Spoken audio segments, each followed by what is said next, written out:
Hey, this is Jacob again, and I'm back with another NeftyBlocks video, and this is part 3, so let's get right into it.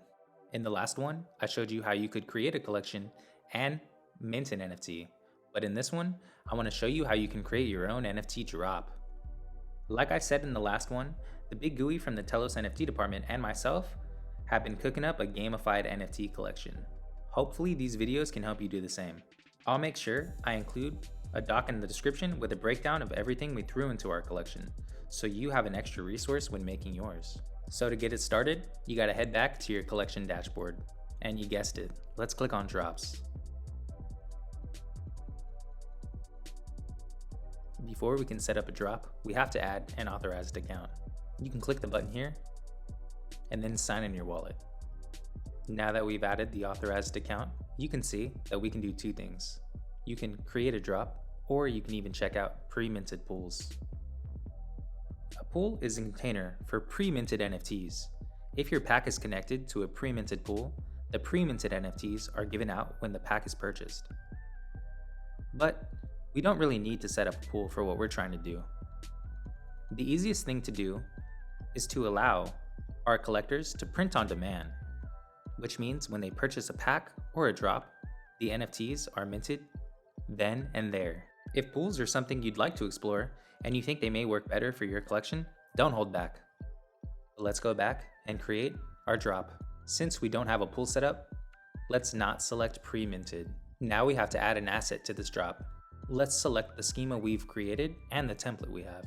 Keep in mind, in the last video, I minted 1 ruby, so our supply is now only 9 out of the original 10.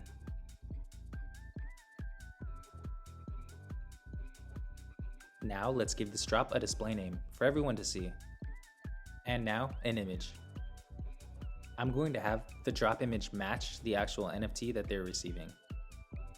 Here you can give your drop a quick description. Down here you're given an option to receive Telos or USD, but I'm going to set this one to free. Here you can see the wallet that the proceeds will go to, which should be yours unless you set it to something different. And down here you can set the limits for the drop. You can set the maximum supply for the drop, the max per wallet limit, and also the max per wallet cooldown. If the cooldown is set to 0, then the cooldown will never reset. The cooldown is set in seconds. If that count is set to 0, that would mean that this account would only be able to mint this NFT one time. But if I do set it to 10, then this account can mint again after 10 seconds.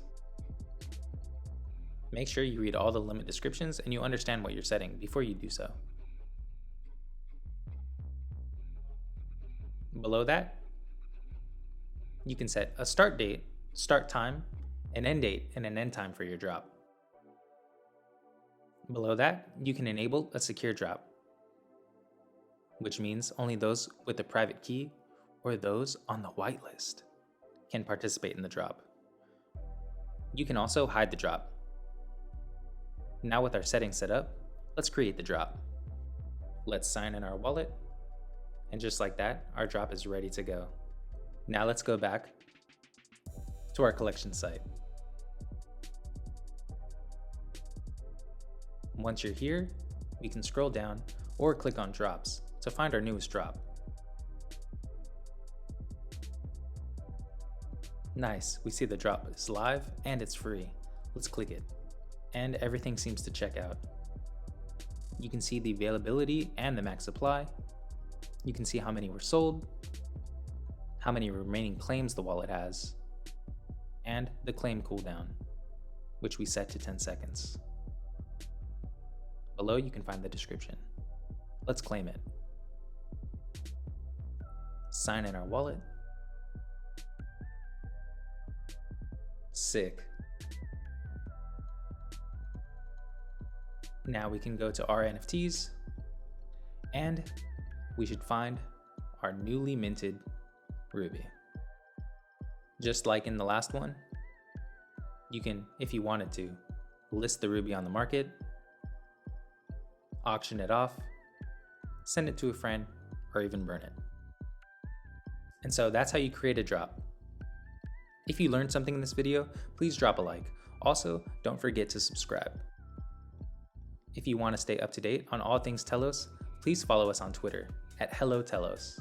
Links to our Twitter and other social media accounts can be found in the description below. Thank you so much for watching.